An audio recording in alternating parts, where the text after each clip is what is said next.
इंसान की जिंदगी जितनी मुश्किल है उतनी ही रहस्यमय होती है मौत की यात्रा।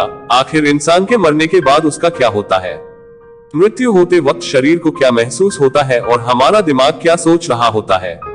इन सवालों के जवाब आप जानेंगे आज इस वीडियो में। हम ज्यादातर उन लोगों की बातों पर ही भरोसा करते हैं जो मौत को छूकर या फिर यूं कहें कि कुछ सेकंड या मिनट के लिए मरकर वापस आने का दावा करते हैं। उन सभी की बातें एक जैसी नहीं होती। कुछ लोगों के लिए मृत्यु के बाद की दुनिया सुकून भरी रही तो कुछ ने शैतानों से प्रताड़ित होने का दावा किया है। इंसान की मौत 5 चरणों में होती है। पहले चरण के मुताबिक इंसान का सारा दर्द, चिंताएं, डर खत्म हो जाता है। उसे कोई शोर सुनाई नहीं देता और शांति महसूस करने लगता है। कुछ लोगों ने मरते वक्त खुशी महसूस करने की भी बात कही है।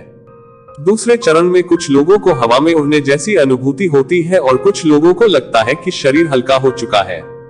तीसरा चरण इंसान को राहत देने वाला होता है, लेकिन कुछ लोगों को भयानक आवाजें, गंध और खौफनाक जीव दिखाई देते हैं। चौथे चरण में मरने वाला शख्स तेज रोशनी देखता है और ये बेहद तेज, गर्म और अपनी तरफ खींचने वाली रोशनी धीरे धीरे काले अंधकार में बदल जाती है। 5वें चरण में इंसान इस दुनिया को छोड़ चुके होते हैं।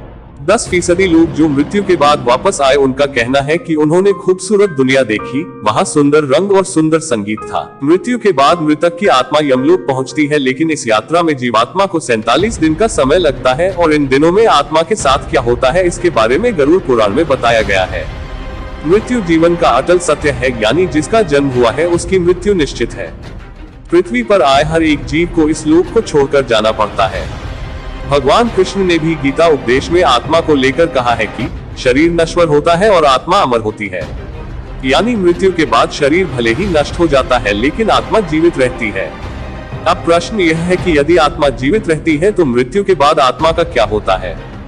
गरुड़ पुराण में भगवान विष्णु के वाहन पक्षीराज गरुड़ पूछते हैं, नारायण, मृत्यु के बाद आत्मा का क्या होता है और आत्मा कितने दिनों के बाद यमलोक पहुंचती है?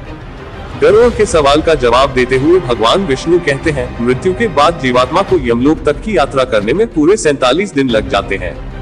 इन 47 दिनों के दौरान उसे कई तरह की यातनाओं का भी सामना करना पड़ता है। भगवान बताते हैं कि जब किसी की मृत्यु नजदीक होती है तो सबसे पहले व्यक्ति की आवाज जाती है। इसके बाद मृत्यु से कुछ समय पहले ही व्यक्ति को दिव्य दृष्टि प्राप्त होती है, जिसमें मनुष्य सारे संसार को एक रूप में देखने लगता है। जब व्यक्ति की मृत्यु हो जाती है तो यमलोक से 2 दूत आते हैं और दूतों को देख आत्मा शरीर का त्याग कर बाहर निकल जाती है। आत्मा के शरीर त्यागने के बाद यमराज के दूत आत्मा के गले में रस्सी बांध देते हैं और उसे यमलोक ले जाते हैं। मृतक व्यक्ति ने यदि अपने जीवन में पाप कर्म किए होंगे तो यमदूत पापी आत्मा को गर्म वायु और अंधेरे रास्ते से यमलोक ले जाते हैं और मार्ग में उसे कई तरह की यातनाएं झेलनी पड़ती है। इसके बाद आत्मा को आकाश मार्ग से वापस उसके घर छोड़ दिया जाता है। कहा जाता है कि मृत्यु के बाद मृतक की आत्मा अपने परिवार वालों के साथ पूरे 13 दिनों तक रहती है और मृत्यु के बाद होने वाली अंतिम क्रियाओं और रस्मों को भी देखती है। 13 दिन बाद जब आत्मा का पिंडदान, 13वीं और ब्राह्मण भोज आदि किया जाता है तो इसके बाद यमराज के यमदूत आत्मा को फिर से लेने के लिए आते हैं। इसलिए हिंदू धर्म में किसी की मृत्यु के बाद 13वीं और 10 दिनों तक पिंडदान करना जरूरी माना गया है, क्योंकि इससे आत्मा को यमलोक तक की यात्रा करने के लिए शक्ति मिलती है। लेकिन इसके बाद भी यमलोक तक की यात्रा आत्मा के लिए आसान नहीं होती है।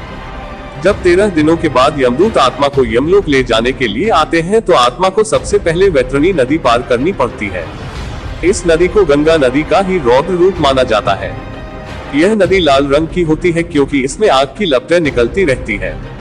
नदी पार करते हुए आत्मा को खतरनाक जीवों का दंश भी झेलना पड़ता है। इस नदी को पार करने में पूरे 47 दिनों का समय लग जाता है। लेकिन यदि व्यक्ति ने अपने जीवन काल में अच्छे कर्म किए हो या गोदान किया हो तो उसे ये यातनाएं नहीं झेलनी पड़ती, क्योंकि उसी गाय की पूंछ पकड़कर आत्मा वैतरणी नदी को पार करती है। वैतरणी नदी को पार करने के बाद जब आत्मा यमलोक पहुंचती है तो यहाँ यमराज उसके कर्मों का लेखा जोखा करते हैं। इस तरह से जीवन काल में किए कर्मों के अनुसार यमराज आत्मा को स्वर्ग या नरक में भेजते हैं।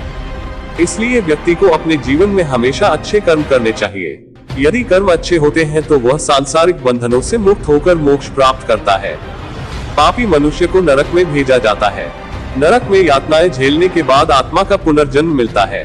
पौराणिक शास्त्रों के अनुसार पुनर्जन्म मृत्यु के 3रे दिन से लेकर 40 दिन में होता है। अगर आपको हिंदू पौराणिक कथाओं के बारे में जानना पसंद है तो आप हमारा ये वाला वीडियो देख सकते हैं।